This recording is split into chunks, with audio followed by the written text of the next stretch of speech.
How has wheezing diagnosis evolved over time in COPD? Imagine trying to listen to a whisper in a noisy room. That's what early doctors faced when trying to identify wheezing in patients with breathing problems. For a long time, wheezing was just seen as a sign of airway narrowing, but it wasn't clear how it fit into the bigger picture of lung disease. Back then, COPD was often called chronic bronchitis or emphysema, and doctors mainly relied on observing symptoms like cough and sputum. They listened with a stethoscope and noted wheezing, but there were no strict rules or tests to confirm what they heard. As medical science advanced, the focus shifted. The invention of spirometry, a simple test that measures how much air you can blow out in 1 second, changed everything.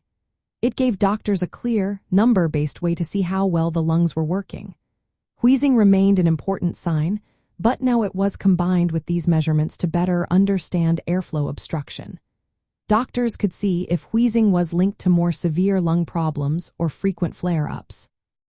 Over time, researchers learned that not everyone with COPD who wheezes has the same disease. Some patients with wheezing tend to have worse symptoms, more hospital visits, and lower lung function. This led to recognizing wheezing as a sign of a specific type of COPD, called a clinical phenotype.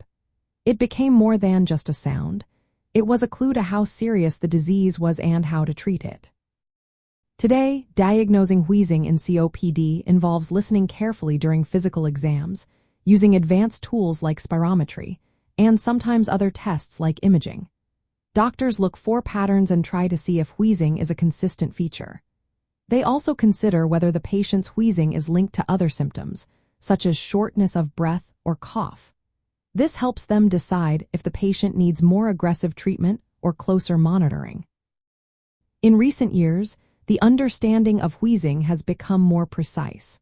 It's no longer just a vague sound but a marker that helps define the disease's severity and guide personalized care. This evolution shows how far medicine has come, turning simple sounds into powerful clues for better health management.